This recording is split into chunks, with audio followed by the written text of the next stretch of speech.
Good morning, good afternoon, good evening. Welcome to my channel.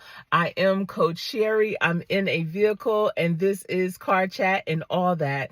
You are so welcomed here. If you don't mind, if you enjoy the information that I share, don't forget to give this video a thumbs up and hit that subscribe button and the bell so you will be notified when I post. So the other day I was watching a video. It was a mother and daughter. The mother was about my age and the daughter was a young adult too. She was probably in her late 20s, early 30s. And the video was about having that conversation with your children about things that they want to know about you before you're gone.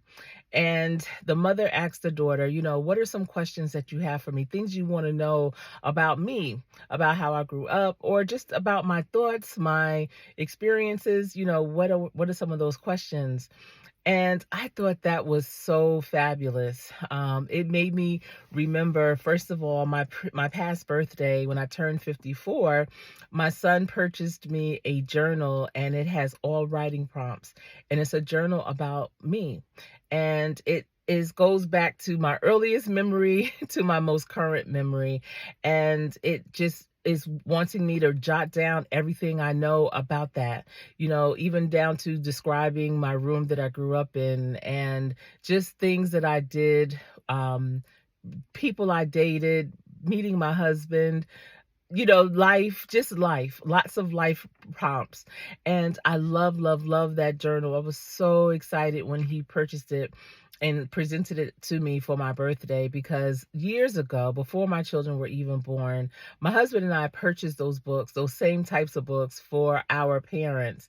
And they were about grandparents. We knew that one day his parents were going to be grandparents and that my parents were already grandparents. And we're so fortunate that his father completed his before he passed. And it was about a grandfather's memories, and the things that he was able to capture were things we never ever talked to him about. Like when you look out your window when you were growing up, what did you see? So we know what his neighborhood looked like. Just little things that you wouldn't think were important, but it made him who he was. And so it was presented to our son when he turned 13, and trust me, it is a treasured legacy, something that, we'll always have a piece of him because of what he wrote down, not just in our mind, but things we can actually read. And so I felt like those types of questions that the daughter was asking were so powerful. She was asking her mother, what was your fondest memory with me? What did you enjoy the most with me? And so it made her mother think, and, it just brought back a lot of great stories that they shared. And it was just really, really wonderful. So it made me definitely, even though I have that journal, it made me reach out to all three of my children and say, write down 7 things that you want to know more about me before I pass. And I didn't want to really put that, but that's what it is, so it almost can have a sense of urgency. And then it made me recall when I was caring for my mother as she lived with ALS. And I remember it was like one winter, and my father's sister, one of his sisters, my Aunt Ruth, she lived in New York, still lives in New York. And I was talking with her on the phone, and she said, Sherry, you need to sit down with your mom and ask her questions. You need to find out, what her final wishes are.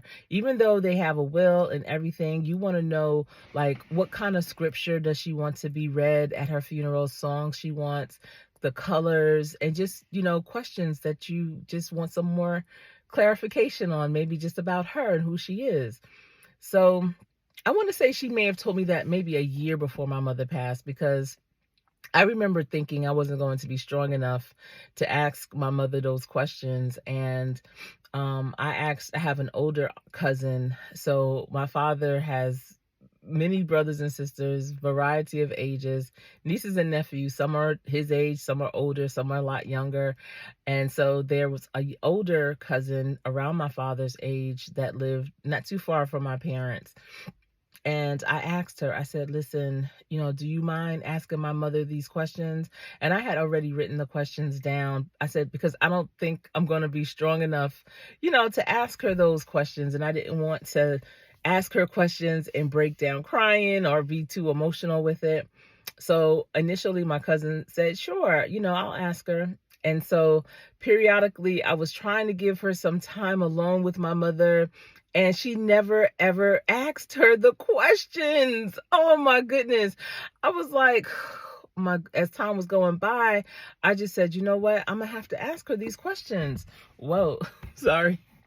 And the crazy part is this is, years and years later, and that cousin never asked me about those questions again. Like when we had that initial conversation, that was it. And she just never did it, never asked me if I did it, never said, do I still need her to do it? Nothing. So that's just how it goes. But at any rate, I did get a chance to do that.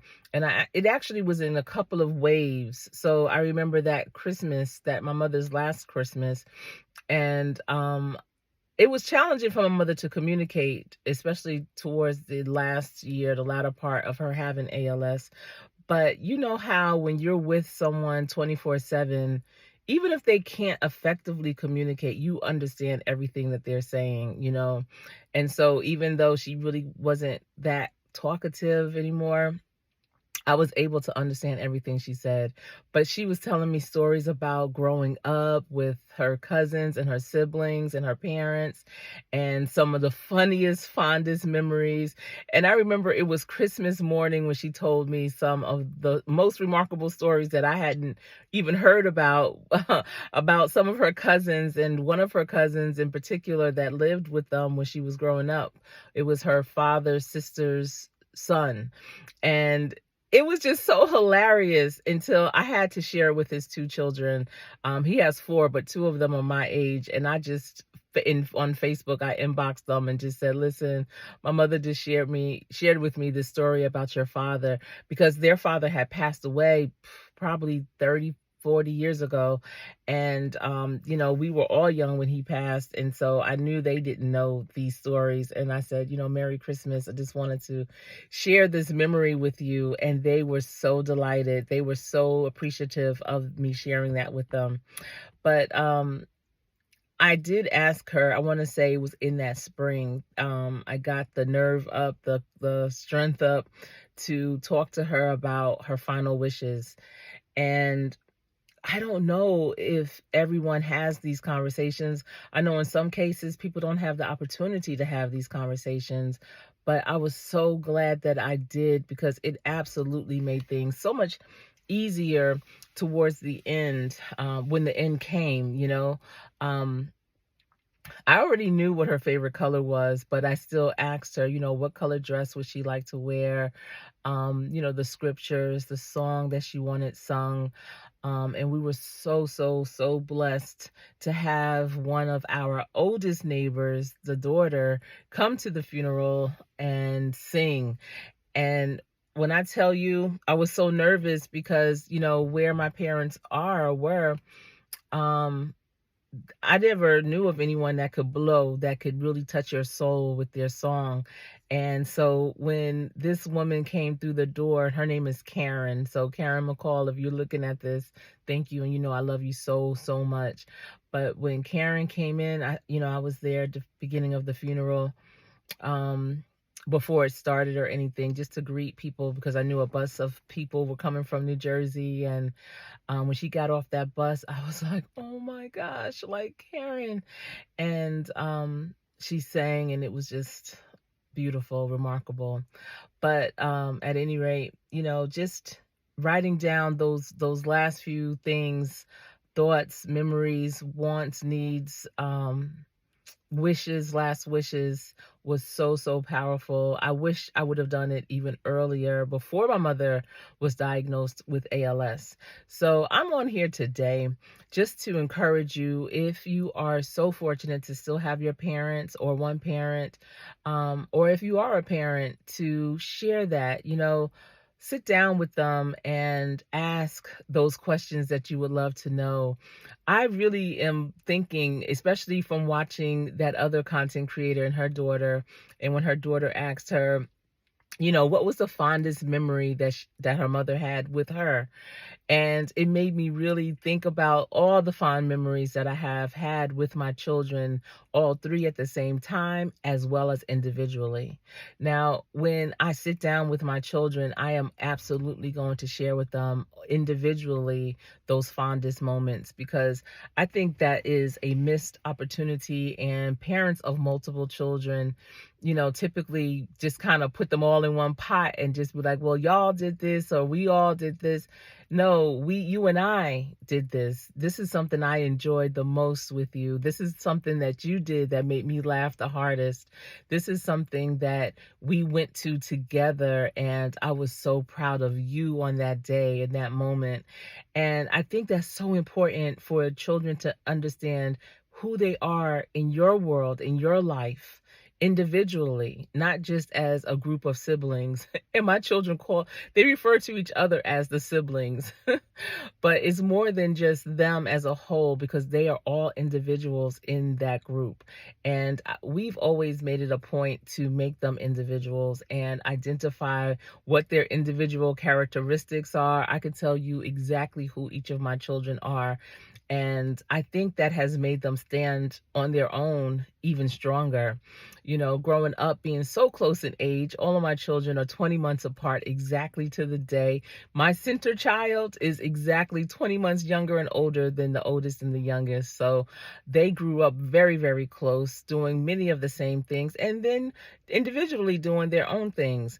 But we always made it a point for them to be individuals regardless, setting them up for success, because in life they were not going to be a trio. They were going to be individuals. And I'm so proud of all three and their accomplishments individually, their unique style, unique ways of doing things, and at the same time, continuously making our ancestors proud, being our ancestors' wildest dreams.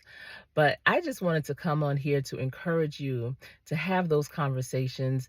Your children may not be in the mindset of the end. And they always say, the best events have been planned backwards. You plan it with the end in mind.